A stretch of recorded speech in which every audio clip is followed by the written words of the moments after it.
Hi, my name's Ian Commons from Exchange Property Sales and Management. Thanks for tuning in. If you've been following the real estate media in recent weeks, you'll know that the auction clearance rate across Sydney has been a little bit patchy. So what can you do to ensure that your property sells for its maximum value?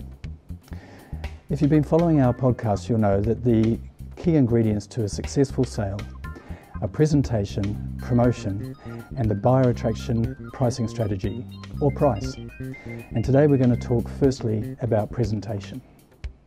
The first aspect of presentation that I'm going to talk about is street appeal. It's not uncommon for buyers to turn up in their car, take one look at the outside of the property, and then drive off again. So street appeal is vitally important, and I invite you to walk outside and take an objective look at your property. There's a couple of things that I'd be looking for. The first is trees. If you've been following our podcasts, you'll know that trees are not necessarily our friend, and they may not necessarily be your buyer's friend either.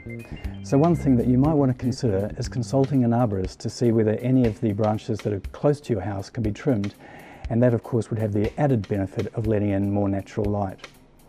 The other thing I'd look at is for any signs of mould or mildew. These too can be a big turn-off for your buyers. And it's amazing what some commercial chlorine and high pressure water cleaning can do to pavers, sandstone tiles and the like. Now moving inside, a whole industry has been built around preparing properties for sale, and there are three basic principles that you can employ to help maximise your sale price. The first and most obvious is declutter, and I don't know if that needs more explanation. The second is depersonalise, and the idea here is to remove all the little mementos, photos, etc. that identify you with the property. What we really want is for the buyers to be able to identify themselves with your property. And the third is paint. Paint is our friend, and it never ceases to amaze me what a difference painting can make to the appearance of the interior.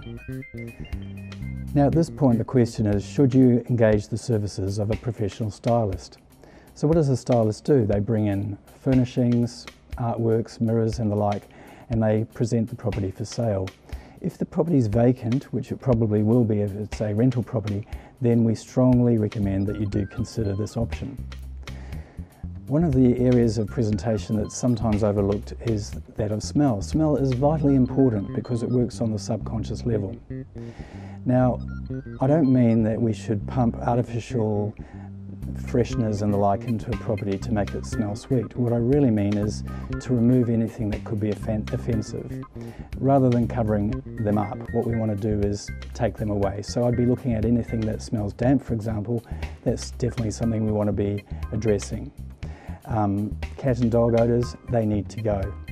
Smell's even important if you're selling a property that is a complete and utter doer-upper, where the paint's peeling off the ceilings and the walls. We still need to be conscious of smell because it can affect the buyer's emotions. And the key here is probably the carpet, if there is any, and the easiest solution is just get rid of it. We've been talking to Trish Sandling, an experienced stylist of T Design.